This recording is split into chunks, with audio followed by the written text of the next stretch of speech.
Rádio Cidade, Jornal Tribuna das Cidades.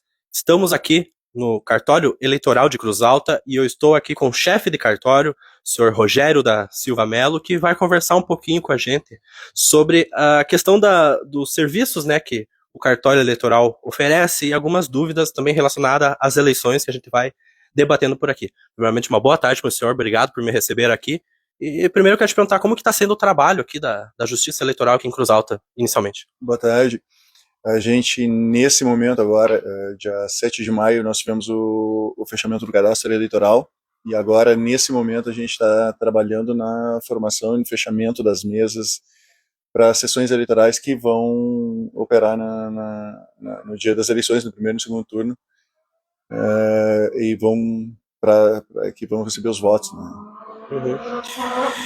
Rogério, eu te pergunto quais os serviços, às vezes a população talvez não saiba, né, na sua totalidade, quais os serviços que o cartório de Cruz Alta oferece?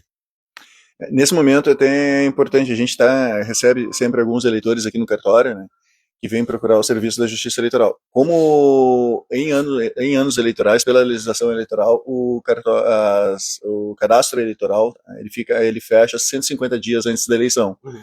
O marco, a data deste ano foi dia 7 de maio, então a gente está bem mais limitados em questões de título. O eleitor hoje não consegue mais fazer nenhuma movimentação no seu título. O que a gente tem feito e que tem uma procura ainda sempre diária, menor número, mas são fornecimento de certidões de quitação, e algumas informações sobre o eleitor, procura regularização de algumas multas, ainda é possível fazer ainda nesse período. E, no geral, esse é o serviço hoje para os eleitores, tá? E aí, como eu falei antes, o que a gente agora está concentrado, e é uma parte do trabalho que inclusive, dá um volume grande de atividades, é a preparação das sessões para a convocação dos mesários, que em breve a gente já vai iniciar, agora para a segunda quinzena de julho. Essas quitações de multas seriam referentes às pessoas que não votaram nas últimas eleições, né, e tem essa quitação, é isso? Isso, são as quitações para eleitores que têm, porque a gente fala cada eleição, mas cada turno é uma eleição, né? Então, eleitores que têm alguma pendência de eleições que não justificaram dentro do prazo e não votaram em eleições anteriores e ainda têm multas, precisam de uma certidão de quitação. Essa quitação a gente consegue fazer. É o único serviço hoje que ainda a Justiça Eleitoral tem alcance de imediato para os eleitores, né? Uhum. E aqui o cartório de Cruz Alta ele abrange outras cidades, né? É tipo dividido por regiões, né? Como que é a questão da região de Cruz Alta? Sim, são as zonas eleitorais. A nossa aqui é a 17ª zona eleitoral. Ela abrange os municípios de Boa Vista do Incra, Boa Vista do Cadeado, Pejuçara e Fortaleza dos Valos, né? São todos todos são sob a nossa coordenação aqui em Cruz Alta. E todo o processo eleitoral para esses municípios é feito aqui, desde a formação das mesas e convocação dos mesários, dos locais onde vão ser colocadas as urnas, que são os locais de votação, a preparação desses locais. A gente também agora, no início de agosto, vai fazer toda uma vistoria nos locais de votação. Uhum. E depois a preparação das urnas eleitorais também é feita aqui no cartório, e depois a gente faz a distribuição sempre na sexta-feira e no sábado, que antecedem os turnos de eleição. O senhor comentou aqui dos mesários. Como que faz para, assim, quem estiver interessado, a questão de inscrição de mesários, se já passou a data, ou para as próximas eleições, como que funciona, e também no dia da eleição, esse serviço do mesário, que também é tão importante nas nossas eleições. Sem dúvida, sem mesário não tem eleição, né? São os nossos colaboradores e os principais colaboradores da eleição nesse sentido. Inclusive o cargo, a função de mesário, ela é um cargo específico da Justiça Eleitoral nesse dia. Então a pessoa que está trabalhando nas eleições como convocada, ela é um servidor da Justiça Eleitoral nesse momento lá e representa a Justiça Eleitoral nas sessões, né? Uhum. A gente trabalha com, assim, recebemos a todo instante pessoas se candidatando. É muito até importante sempre esclarecer isso, né, para os eleitores. a gente prioriza 100%, se possível, mas de mesários voluntários. São pessoas que se candidatam, e a gente tem um número muito grande disso, são pessoas que depois, elas, a cada dia trabalhado na eleição, elas têm direito a 2 dias de folga, por cada sábado e domingo, porque dependendo da função, já no sábado, alguns mesários ficam à disposição no sentido de receber as urnas, e no domingo também. Então isso gera 2 dias de folga. O mesário, ele, para alguns concursos públicos, isso já é regulamentado, isso conta pontos em concursos que precisa para questão de desempate. Quem prestou esse serviço esteve à disposição da Justiça Eleitoral, isso conta pontos em desempate em concursos públicos. E é um serviço que é extremamente essencial para a cidadania, para o funcionamento da democracia, né? Uhum. Vamos agora para a questão dos prazos. Agora que já começando já perto das eleições, até para a gente falar os termos corretamente, né, que a gente estava conversando fora do ar. Agora, a partir de julho, agora começou a questão das vedações, né, eleitoral. Como que é a questão? Não tem ainda a questão do candidato, ele é pré-candidato e esse pré-candidato tem algumas vedações. Como que funciona isso até para o eleitor também entender? Sim, eu acho que o principal, tá? Agora a gente vai entrar no período de convenções partidárias, tá? Abre agora na próxima semana, quando os partidos escolhem os seus candidatos. Tá? Até então, todo mundo que a gente conhece, por mais que que ocupe já muito espaço na mídia, que seja candidato, seja para qualquer cargo eletivo que for, ele é só um pré-candidato. Uhum. A oficialização ele se torna, né, candidato mesmo, o que oficializa isso é a partir da convenção partidária, que começa a se realizar agora aí tem o prazo para o calendário de convenções, tá, dos partidos. E nesse período, já teve um período lá em abril que muitos que ocupavam cargo público tiveram que se descompatibilizar, quem tem interesse em se candidatar, né? Uhum. E vedações, a principal nesse momento, quem é pré-candidato, é não se mostrar e se lançar como candidato em qualquer manifestação de pedido de voto. Nesse momento é a principal vedação que existe para os pré-candidatos, né? Eles não podem. A gente tem muitos, inclusive locais aqui em Cruz Alta, que a gente conhece, que são pré-candidatos, mas eles não podem explicitar e fazer esse pedido público de voto, porque não são candidatos oficiais. A partir de 15 de agosto, aí sim entramos no período oficial de eleitoral, e quando é que se iniciam as campanhas dos candidatos já anteriormente escolhidos em convenções, e esse período de campanha vai até o dia 3 de outubro, que é a véspera do primeiro turno.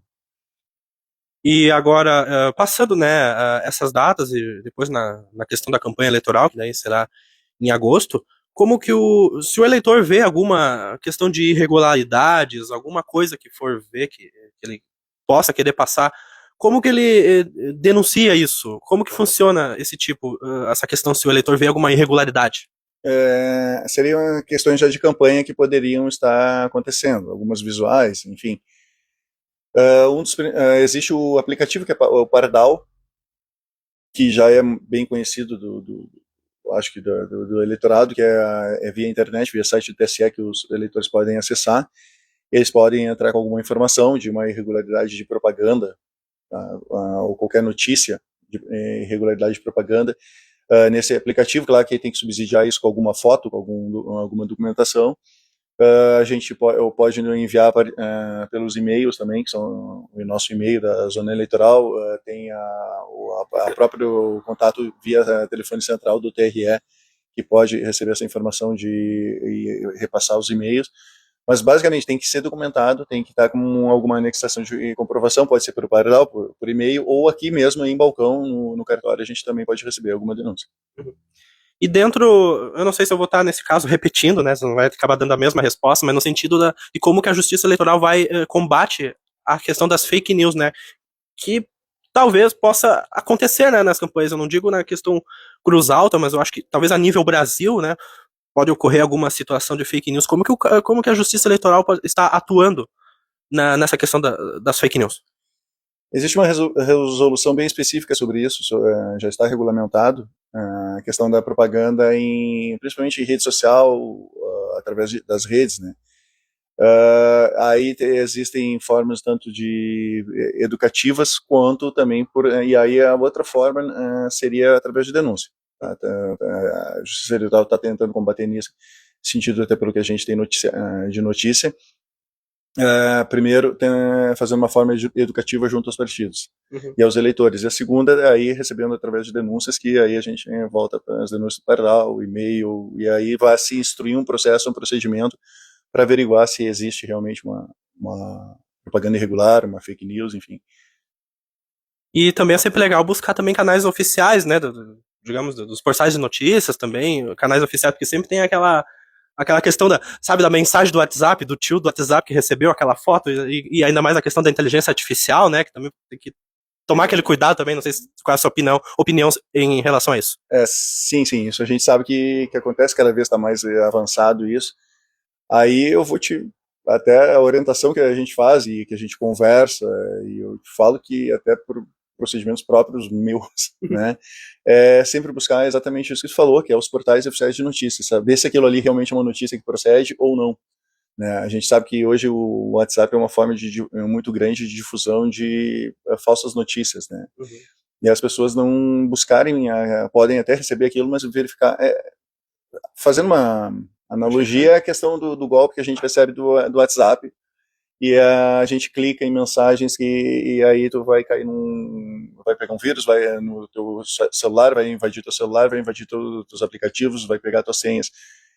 Mal comparando, seria a mesma coisa. A gente recebe uma notícia sobre alguma questão eleitoral. Acho que é importante os eleitores terem essa prática, principalmente buscar o famoso sites de busca, Google, que a gente consegue averiguar isso, se isso realmente procede ou não.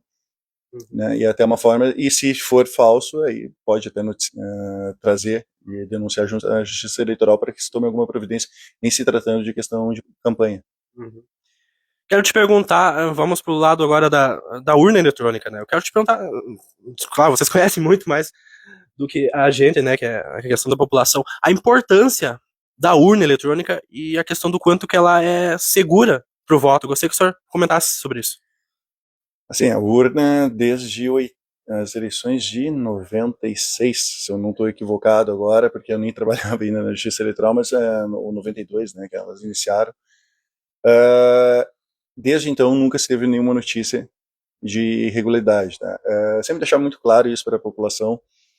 Cada vez mais, todos os processos em relação à urna eletrônica, a questão de como funciona, de funcionamento, todas as informações, todas as formas de auditoria dos programas, da questão do que o eleitor possa conferir o seu voto, o voto que ele vai depositar na urna é o mesmo que vai aparecer e vai ser contabilizado. Todas essas informações, todo o funcionamento estão disponíveis hoje no site do TSE. Todos, sem exceção, desde o primeiro passo, que é lá atrás, foi feito em 2025, o teste público de autenticidade, que é feito no TSE. Várias pessoas da sociedade civil, Polícia Federal, Ministério Público, vários, inclusive pessoas que são têm muito conhecimento de informática, tentam fazer invasões no programa de urna. E esse teste ele hoje faz parte do processo eleitoral, da legislação eleitoral, como validação dos programas. Né? Uhum. Todos esses testes estão disponíveis, como funcionam no site do TSE, as pessoas podem buscar se informar como é que é.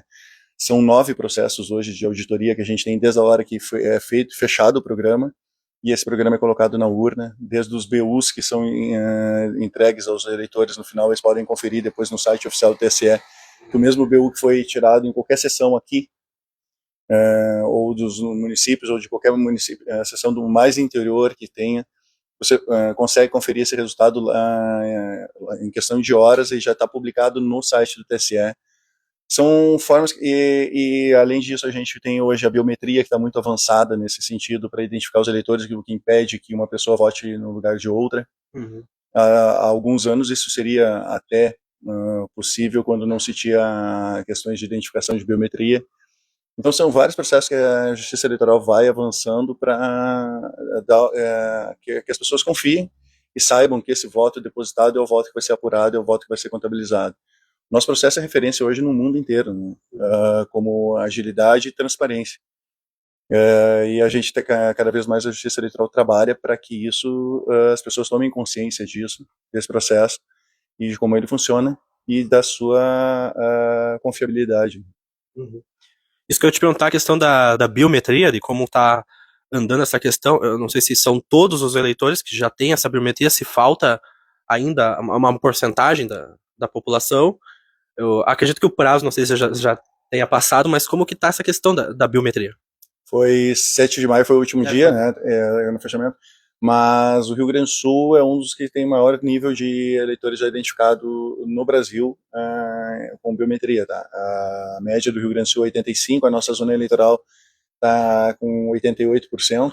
Tá? Alguns municípios aqui que pertencem à nossa zona eleitoral, aqui a Cruz Alta, já ultrapassam 90%. Aqui a gente tem em Cruz Alta 88% do eleitorado já com biometria identificado, o que é uma grande segurança para o eleitor e para a Justiça Eleitoral, porque a identificação na urna ali é feita pela digital, né? Mas nós estamos na média nacional, estamos com um nível bem acima. E, bom, já chegando aqui mais para a nossa finalização da entrevista, a gente perguntou de vários assuntos referentes à justiça eleitoral. Eu quero te passar aqui a questão das considerações finais, de algum item, de alguma coisa que eu ainda não tenha te perguntado, que o senhor ache relevante, né, passar para a gente. A data das eleições, né, primeiro turno e segundo turno, e de alguma coisa que eu não tenha te perguntado, e já te agradecendo, Rogério, por me receber aqui no cartório eleitoral de Cruz Alta. Primeiro passar, bem, agora o primeiro turno vai ser dia 4 de outubro, no primeiro domingo de outubro, e dia 25, em havendo o segundo turno, tanto em nível nacional quanto em nível estadual, né, que é o que define primeiro e segundo turno, será no último domingo de outubro, dia 25. A gente só queria dizer também que a gente está à disposição, né, até para divulgar todo o nosso trabalho e agradecer também essa oportunidade e dizer que esperamos que todos os eleitores, a gente tem o Rio Grande do Sul agora nesse mês está iniciando uma campanha para a gente aumentar o nível de eleitores que compareçam às urnas, tá? Porque nas últimas eleições a abstenção ficou em torno de 23%, um número bem considerável, né? E convocar e sugerir que os eleitores façam uso desse direito, principalmente que é um direito de cidadão, e definir e escolher os seus representantes nas eleições de outubro. Uhum. Tá certo, então. Conversei com Rogério da Silva Melo, ele que é chefe do cartório de Cruz Alta. Muito obrigado por falar com a gente. Daniel Paus para a Rádio Cidade e também para o jornal Tribuna das Cidades.